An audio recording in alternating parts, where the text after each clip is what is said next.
하나님의 생각과 우리의 생각이 달라 보일 때가 있습니다. 예상치 못했던 일들이 갑작스레 많이 생길 때, 다급한 일들이 또 생겨날 때, 하기 싫은 일들이 자꾸만 쌓여갈 때 우리의 마음속에는 불평불만이 생깁니다.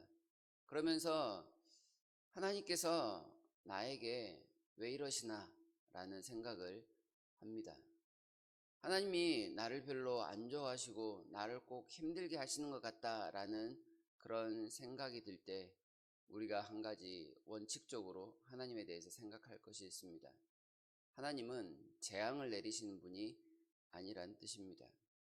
하나님의 생각은 재앙이 아니라 평안이요 우리에게 미래와 희망을 주는 것이다 라는 예레미야 말씀이 있는데요. 하나님은 우리의 가장 선한 아버지로서 좋은 것만을 주신다라는 사실을 믿어 의심치 말아야 할 것입니다.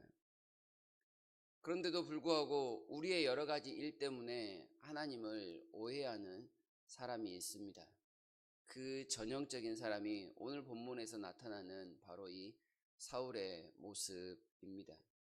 사울은 사람들이 우리를 위해 대신 싸워줄 왕을 주십시오 라는 요청에 의해서 세워진 사람입니다. 다시 말하면 사울은 백성들을 대신해서 전쟁하는 일에 전문가가 되어야 할 사람입니다.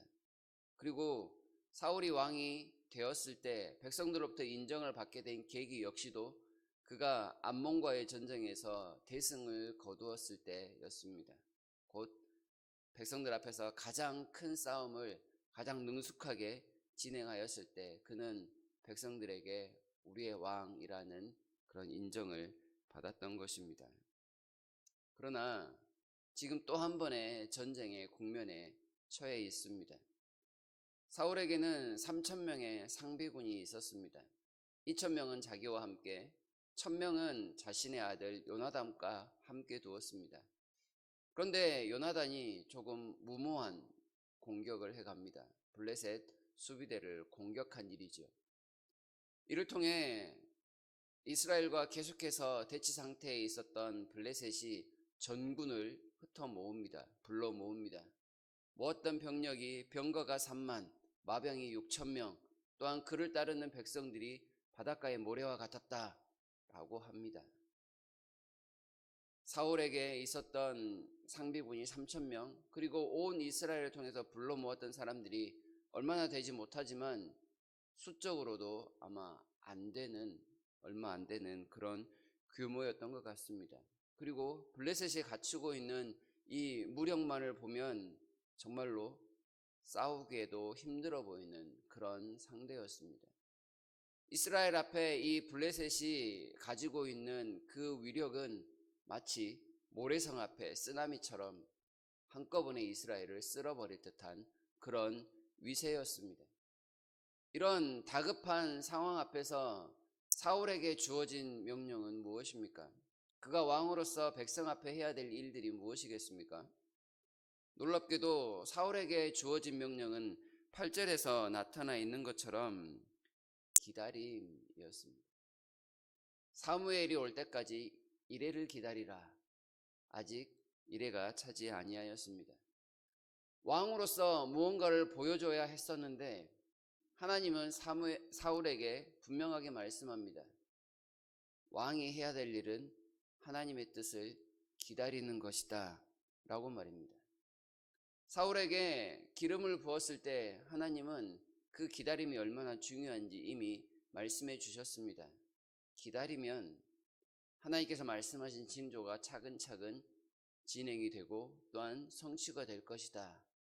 그러면서 하나님께로 더 가까이 가는 하나님을 신뢰하는 마음을 갖도록 그런 훈련을 3번 받았었습니다. 그리고 얼마 전에 11장에 나타나지만 암몬과의 전쟁에서 크게 승리한 경험이 있습니다. 그런 훈련과 한 번의 실전을 통해서 지금 사울이 또다시 전쟁에 임하게 되었을 때 하나님은 똑같은 명령을 주십니다. 기다리라. 그 말은 곧 기다리다 보면 하나님께서 먼저 나가셔서 싸우시고 승리를 주실 것이다 라는 그런 의미가 포함되어 있습니다. 그러나 쓰나미처럼 몰려오는 이 블레셋 사람들의 그 위세를 보면서 사울과 함께 있었던 군인들이 흩어지기 시작합니다. 그들의 머릿속에 암몬과의 승리는 이제 사라지고 없습니다. 그들은 스스로 살 길을 찾기 위하여 동굴과 가시덤불과 바위 틈과 은밀한 곳은 사람을 묻어두기에 파두었던 그런 동굴 무덤을 가리키는데요. 그런 은밀한 곳, 그리고 웅덩이, 물을 담기 위하여 파두었던 저수지 같은 그런 물 웅덩이에 숨었고 요단강을 건너 도망치는 그런 모습들을 보입니다. 혼자 살겠다고 하나님을 믿는 사람의 자존심도 없고 또한 군인다운 패기도 다 내팽개친 그런 모습입니다. 이런 사람들의 모습을 보는 사울의 마음 또한 결코 평안하지 못합니다. 백성들이 사시나무 떨듯 떨고 있었다면 사울 역시도 그런 불안감 속에서 지금 사무엘을 기다리고 있었습니다. 7일을 기다렸는데 아직 약속 시간은 조금 남아 있었습니다만은 여전히 오지 않는 사무엘 때문에 사울은 결단을 내리게 됩니다. 아무것도 하지 않은 채 그저 당하고 있기보다는 왕으로서의 그 지도력을 발휘해야겠다라는 생각이 있었는지 모릅니다. 아마 주변에서 그렇게 이야기를 했겠죠. 왕이시여 뭔가를 좀 해보십시오 라고 말입니다. 그러한 사람들의 말에 이끌렸는지 아니면 스스로 커다란 결단을 하였는지 모르지만 사울이 화목제물과 번제물을 가져오라 합니다. 그리고 자신이 번제물을 드립니다. 번제가 끝나자마자 사무엘이 도착합니다. 아무 일이 없다는 듯이 사울이 사무엘을 맞이하러 나갑니다. 그 모습 속에 사울에게 자신이 무슨 행동을 하였는지, 자신의 한 행동이 어떤 잘못이 있는지에 대해서 전혀 반성이나 깨달음이 없는 모습들이 나타납니다. 그리고 나서 12절에 보시게 되면 내가 이르기를 블레셋 사람들이 나를 치러 길갈에 내려오겠거늘 내가 여호와께 은혜를 간구하지 못하였다 하고 부득이하여 번제를 드렸습니다. 이렇게 지금 사무엘에게 이야기하고 있습니다. 이 엄청난 대적 앞에서 가만히 당하고 있을 수는 없지 않습니까? 싸움이라도 한번 해보고 패하든지 말든지 해야 될 것 아닙니까? 그래서 하나님의 은혜도 구할 겸 하나님께 도움도 구할 겸 내가 번제를 드렸습니다. 지금 이렇게 말하고 있는 것입니다. 도대체 나의 행동에 무엇이 잘못입니까? 이런 말이라는 거죠. 사무엘 당신을 기다리지 않은 것도 아니고 내가 하나님께 은혜를 구하지 않은 것도 아니고 꼭 제사장만 번제를 드려야 된다라는 그런 법칙도 있는 것도 아니고 내가 먼저 하나님께 도움을 구한 것인데 도대체 무엇이 잘못입니까? 사무엘이 한마디로 요약합니다. 망령된 일입니다. 라고요. 사무엘상 초기에 엘리가 제사장이었을 때 블레셋과 이스라엘 간의 전투가 있었습니다. 그때 이스라엘이 불리하자 언약궤를 가져다가 한 번 더 싸워보려는 모습을 보였습니다. 그때 아주 보기 좋게 패하죠. 그 당시에 보였던 이스라엘의 모습과 사울이 지금 자기 마음대로 번제를 드린 것과 똑같은 상황입니다. 하나님의 뜻과는 상관없이 내가 지금 이 순간에 하나님이 필요하니 빨리 나를 좀 도와주십시오 라고 번제를 드린 것입니다. 하나님이 왕이 아니라 내가 왕이니 지금 이곳 이 순간에 나를 도와 나 대신 싸워주십시오. 곧 하나님을 우상처럼 그렇게 대우한 것입니다. 하나님께 은혜를 구하려는 행동이 아니라 사울 자기 자신을 위한 번제였다라는 겁니다. 번제라는 제사 드린 것이 문제가 아니라 하나님께 기다리라 왕이신 하나님을 기다리고 그분만을 바라보라라는 말씀에 불순종한 것이 문제라고 지금 사무엘이 사울을 다그치고 있는 것입니다. 그리고 그 말 이면에는 사울로 하여금 하나님 앞에 꿇어 엎드려 회개하라라는 뜻이 담겨 있습니다. 그러나 사울 결코 굽히지 않습니다. 나는 부득이한 일을 하였을 뿐입니다. 어쩔 수 없었을 뿐입니다. 이렇게 말하는 것 같습니다. 그러면 왕으로서 아무것도 안 하고 블레셋 저 할례 받지 않은 사람들에게 패하여 죽으란 말입니까? 라고요.